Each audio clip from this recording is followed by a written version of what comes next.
Salam Barodak, kembali lagi bersama saya Mang Haru.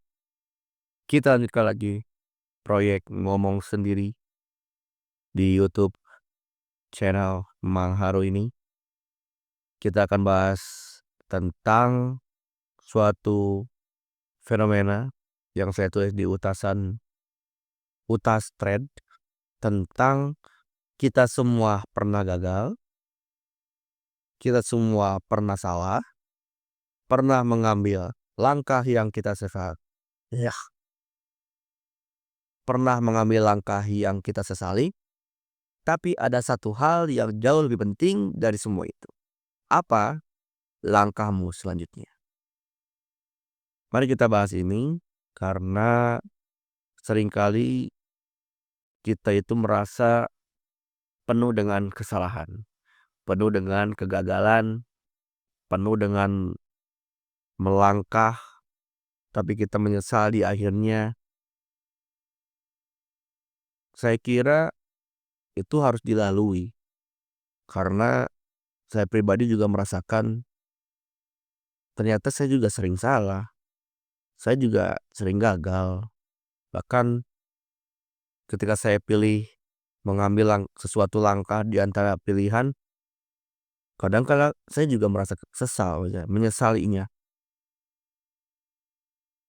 Tapi poinnya adalah kalau misalkan kita semua nggak pernah salah, nggak pernah gagal, dan nggak pernah menyesal mengambil langkah-langkah pilihan kita, lantas kita tahu, lantas apakah kita tahu apa yang benar, apa yang cocok, apa yang baik untuk kita, ya kan? Apalagi saya merasa juga pribadi gitu, lebih sering gagalnya daripada berhasilnya gitu. Lebih banyak kelirunya, lebih banyak salah langkahnya. Tapi bukan berarti melupakan baiknya banyak. Barangkali itu juga karena bias kognitif di mana saya berpikirnya terlalu jelek barangkali.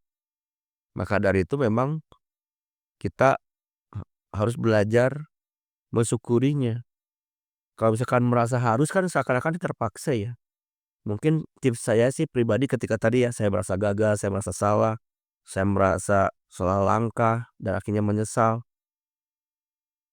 Tapi ya tadi kalau memang nggak tahu salah, yang mana salahnya dan kelirunya yang mana, belajarnya dari mana gitu. Jadi karena orang nggak tahu kok, orang saya newbie di kehidupan ini gitu, orang baru hidup pertama kali, baru umur 20-an, ya nggak tahu juga itu benar atau enggak kan gitu. Justru ya poin selanjutnya adalah yang paling penting itu langkahmu selanjutnya gitu ketika kamu menghadapi itu semua gitu. Karena bukan pilihanmu yang penting tapi caramu meresponnya kan. Ketika kamu udah memilih dan ternyata kamu gagal barangkali atau salah, atau barangkali itu tuh nggak salah, itu tuh nggak gagal, itu tuh bukan salah langkah, tapi barangkali kitanya tidak paham bahwasanya itu tuh jalurnya gitu, barangkali begitu. Jadi banyak hal tafsir-tafsir yang kita tidak ketahui, makanya kalau memang secara rasanya sakit, rasanya sedih, rasanya menyakitkan gitu, mungkin secara emosional iya gitu. Secara objektif barangkali memang benar gagal, salah dan sebagainya, tapi ketika kita langsung benar dan sebagainya, ya sebenarnya kalau benar ya bagus itu sudah berhasil. Tapi yang paling penting adalah ketika kita berpikirnya terlalu mendalam tentang salah, gagal, keliru dan sebagainya, harusnya tuh bukan harusnya, lebih baik seimbangkan dengan pikiran yang lain juga, yaitu dengan kamu merasa salah langkah, apa yang bisa kamu dapatkan? Oh ternyata ketika saya salah mengambil ini, saya jadi tahu yang ini tuh salah. Ah semoga saya tidak akan melakukan hal yang sama kayak itu kan gitu. Jadi apa ya, bersamanya kesulitan ada kemudahan aja gitu. Bersamanya kekeliruan ada perbaikan. Bersamanya kesalahan ada kebenaran gitu. Jadi, ya karena kita hidup juga baru pertama kali gitu. We just a man, kita hanya manusia yang nggak tahu apa-apa juga gitu, barangkali itu adalah kita udah mengkalkulasinya, mengspekulasikannya, menganalisanya sudah sangat baik, tapi hasilnya nihil, barangkali minus. Nah, nihil dan minus kan barangkali hasil pikiran kita, tapi barangkali secara objektif alamiah itu tuh netral, barangkali kan nggak tahu juga gitu. Barangkali juga sama ketika kita merasa itu benar, itu baik, itu untung bagi kita, tidak rugi gitu, tidak salah. Barangkali gara-gara value kita merasa itu benar, padahal mungkin bagi alam, secara alamiah, itu mah netral gitu kan. Jadi, apa ya namanya tuh, situasi itu tuh menjadikan ya sesuai dengan persepsi kita itu. Makanya, ya ketika kita melangkah itu, respon kita apa? Apakah kita menyesali? Apakah kita merasa bersalah? Apakah kita kalah, untung, rugi? Kan kita yang merasakan gitu. Karena ada value yang dipegang, ada nilai yang dipegang, ada makna yang dipegang. Sehingga kalau melenceng nggak seakan-akan salah, gagal, keliru, gitu kan. Nah, tapi tadi dengan tips ketika kita terlalu lama berpikir demikian, lawannya adalah, ya dengan ini apakah ada pelajaran nggak yang memang kamu dapatkan? Ada, sepadan setidaknya kamu sepadan, tidak tidak hanya buruk doang jadinya gitu. Meskipun saya juga selalu merasa gitu juga, masih sering, I'm just a man, we are just a man. It's okay, makanya ya tadi, yang lebih penting adalah langkahmu selanjutnya. Langkahmu selanjutnya apa? Karena kesalahanmu itu bukan akhir dari segalanya ya tadi kan. Dan itu karena itu bagian dari perjalanan gitu. Makanya langkah selanjutnya itu apa? Apa yang akan kamu lakukan setelahnya gitu. Oh ternyata ini keliru, tafsir kita keliru kan karena tidak sesuai dengan diri kita. Tafsir kita salah. Oh ternyata barangkali ini salah. Sakit hati jelas, menyakitkan jelas, menyesalinya jelas. Berarti jangan lagi ini kan, jadi bisa jadi pembelajaran, oh jangan lagi ke sini. Kalau benar, oh berarti bisa jadi ini benar pada saat ini juga kan, barangkali tidak permanen benarnya. Baiknya tidak permanen, kan gitu. Apapun itu, apa langkah selanjutnya? Apa yang akan kamu lakukan selanjutnya? Itu yang lebih penting, ya. Itu lebih penting dengan refleksi masa lalu juga, oh ternyata kalau ke sini kurang, jangan, hati-hati kan gitu. Justru yang menjadi berbahaya adalah banyak orang yang terjebak masa lalu, menyesali apa yang tidak bisa diubah. Nah ini yang wah ini yang lebih menyakitkan justru.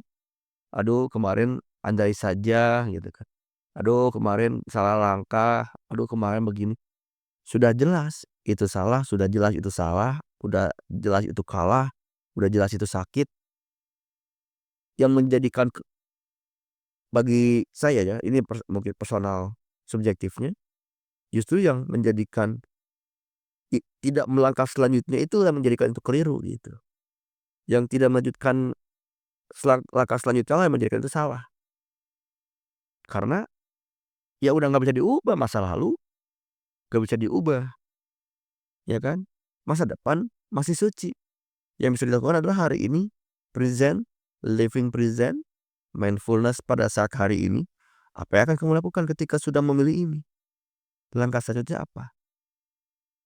Karena padahal kekuatan sejati ada pada kemampuan untuk melanjutkan meski pernah tersandung. Nah, ini dia. Udah salah, kalah, nyeri hati, rifuh rifuh, terus apa selanjutnya? Sudah tersandung, apa selanjutnya? Apa pembelajaran yang bisa kita lakukan dan bisa tetap melangkah maju, keep going, gitu. Jangan biarkan satu kegagalan menghentikan seluruh perjalananmu. Bahkan 1000 kegagalan pun jangan menghentikan seluruh perjalananmu. Belum tentu itu juga mendefinisikan dirimu. Kan tadi juga secara filosofis, kesalahan itu apakah tafsir kita memang menafsirkan salah karena berbeda value? Apakah itu baik karena tafsir kita, value kita adalah berpikirnya baik, ya kan? Justru kalau memang baik, syukurlah sesuai dengan makna value-mu. Kalau keliru, bersyukurlah juga karena, oh ternyata itu yang keliru, jangan lagi. Jangan pilih itu lagi, nggak cocok. Tapi kalau misalkan masa depan cocok lagi, gimana? Kan gitu juga kan. Maka dari itu tetap tetap maju, apapun yang terjadi. Karena langkahmu kembali lagi ya, langkahmu berikutnya jauh lebih penting daripada kesalahanmu terakhir. Kesalahan terakhirmu. Karena itu yang membuat dan membentuk masa depanmu. Maka bangkitlah, ambil nafasmu, dan terus melaju. Karena hidup bukan tentang sempurna. Justru seberapa tangguh dan teguh kita terus melangkah. Gitu. Pilihan-pilihanmu banyak keliru. Ya karena kita juga nggak tahu, kita nggak clueless. Kalaupun tahu, apakah kita juga sangat tahu ternyata itu adalah benar, sebenar-benarnya kebenaran? Kan nggak tahu, ya kan? We just a man.